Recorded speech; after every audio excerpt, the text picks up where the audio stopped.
தேர்தல் பதவிக்காக தலித் மக்களிடையே செயல்பட்டால் தலையும் போய்விடும் தலைப்பாகையும் போய்விடும் என மதுரையில் கிருஷ்ணசாமி பேட்டியளித்துள்ளார். மதுரையில் புதிய தமிழகம் கட்சியின் தலைவர் கிருஷ்ணசாமி செய்தியாளர்களை சந்தித்து பேசினார்.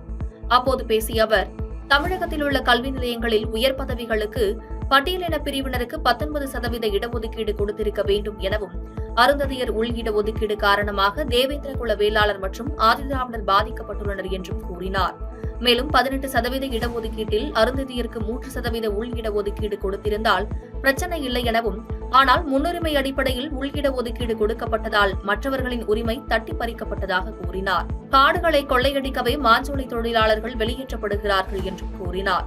விடுதலை சிறுத்தைகள் கட்சித் தலைவர் திருமாவளவன் முதலில் நல்ல சட்டமன்ற மற்றும் நாடாளுமன்ற உறுப்பினராக செயல்பட வேண்டும் எனவும், 2008 அருந்ததியர் உள்இட ஒதுக்கீட்டுக்கு திருமாவளவன், ரவிக்குமார் ஆகியோர் ஆதரவு தெரிவித்தனர். தேர்தலுக்காக அருந்ததியர் உள்இட ஒதுக்கீடு சட்டத்திற்கு திருமாவளவன் ஆதரவு அளித்தார். இதுபோன்று தேர்தல் பதவிக்காக தலித் மக்களிடையே செயல்பட்டால் தலையும் போய்விடும் தலைப்பாகையும் போய்விடும் என்று கூறினார். நீ யாருக்கும் உரிமை கொடுக்கறதுக்கு நீங்க அருந்ததியருக்கு அவருடைய உரிமையை கொடுக்கறதுக்கு எதிர்ப்பில்லை. ஆனா முன்னுரிமைங்கிற பேர்ல அதே பிரிவில் அடங்கக்கூடிய பிற பிரிவினுக்கான பங்கையும் பறித்துக் கொண்டார்கள், அபகரித்துக் கொண்டார்கள். இதுக்கு அனைத்து கட்சி கூட்டம் உடனடியா போச்சு. இதுதான் இதனால கடந்த 2009-10க்கு பிறகு இந்த 14 வருஷத்துல நிரப்பப்பட்ட அனைத்து உயர் பதவிக்கான இடங்களையும் அருந்ததியர் என்ற ஒரு சமுதாயத்தினரை எடுத்துக்கொண்டு போய்விட்டார்கள். தேவேந்திர வேளாளரோ ஆதிராளர்களுக்கோ அந்த 1% சேரல.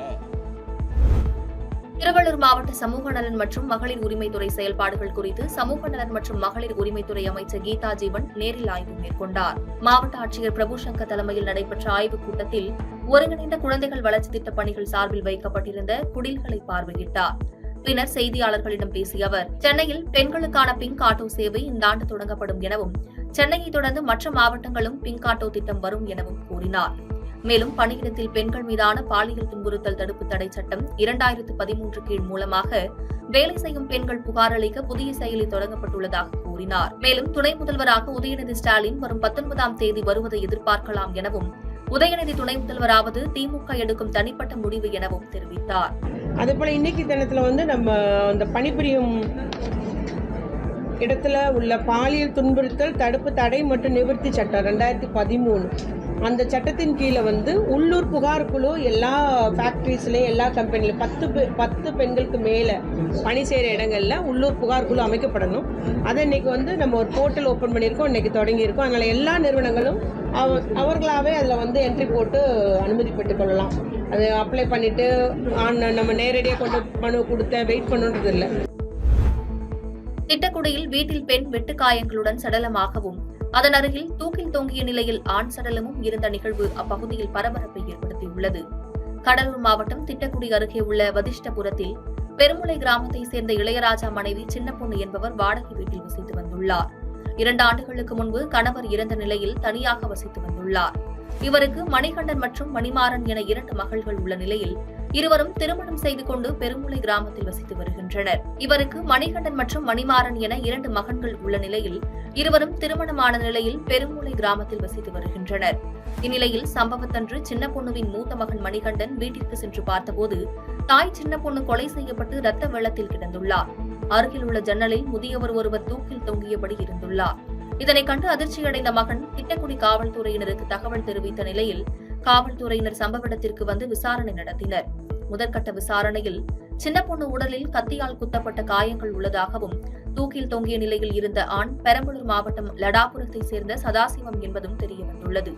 இவர்கள் இருவருக்கும் கள்ளத்தொடர்பு இருந்ததாகவும், இருவருக்கும் ஏற்பட்ட தகராறில் சதாசிவம் சின்னப்பொண்ணை கத்தியால் குத்தி கொலை செய்துவிட்டு தற்கொலை செய்து கொண்டதாக தெரியவந்துள்ளது.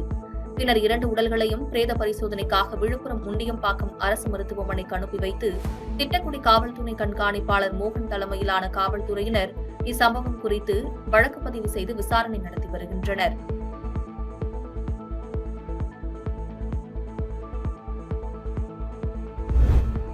கள்ளக்குறிச்சி அருகே தனது விவசாய நிலத்தின் அருகில் உள்ள ஏரி பாசன வாய்க்காலை ஆக்கிரமித்து விவசாயம் செய்து வரும் நபர்கள் மீது நடவடிக்கை எடுத்து ஆக்கிரமிப்புகளை அகற்றக் கோரி கள்ளக்குறிச்சி அருகே தனது விவசாய நிலத்தின் அருகில் உள்ள ஏரி பாசன வாய்க்காலை ஆக்கிரமித்து விவசாயம் செய்து வரும் நபர்கள் மீது நடவடிக்கை எடுக்க அதிகாரிகளிடம் பலமுறை மனு அளித்தும் அதிகாரிகள் எந்த ஒரு நடவடிக்கையும் எடுக்கப்படவில்லை என கூறி வீடியோ வெளியிட்டு விவசாயி தற்கொலை செய்து கொண்ட சம்பவம் பரபரப்பை ஏற்படுத்தியுள்ளது. கள்ளக்குறிச்சி மாவட்டம் கரடிசித்தூர் கிராமத்தில் சக்திவேல் என்பவர் தனது குடும்பத்துடன் வசித்து வந்துள்ளார்.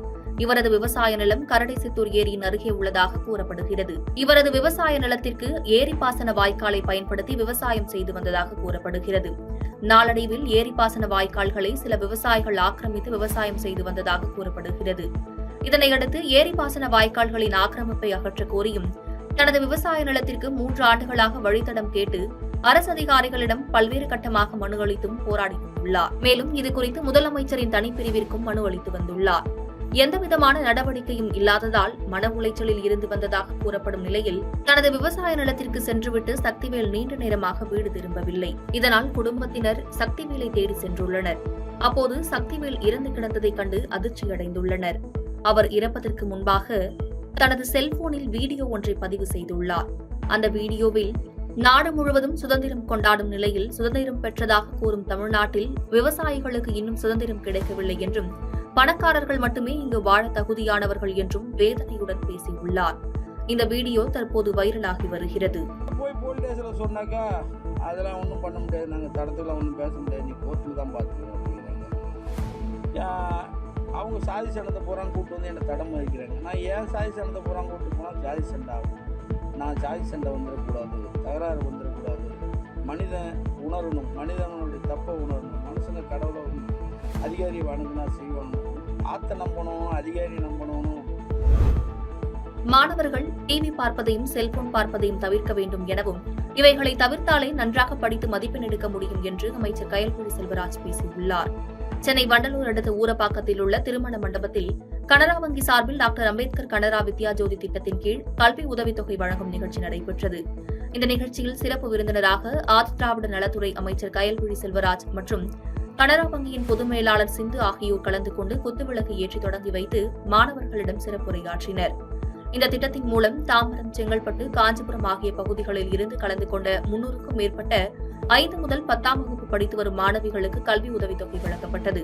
பின்பு பேசிய அமைச்சர் கயல்விழி செல்வராஜ், கனரா வங்கி கல்வித்தொகை வழங்குவது பெருமைக்குரியது எனவும் கனரா வங்கியை சேர்ந்தவர்களுக்கு வாழ்த்துக்களையும் பாராட்டுகளையும் தெரிவித்துக் கொள்வதாக கூறினார். மேலும் மாணவர்கள் டிவி பார்ப்பதையும் செல்போன் பார்ப்பதையும் தவிர்க்க வேண்டும் எனவும் இவைகளை தவிர்த்தாலே நன்றாக படித்து மதிப்பெண் எடுக்க முடியும் என்று மாணவிகளுக்கு அறிவுரை கூறினார்.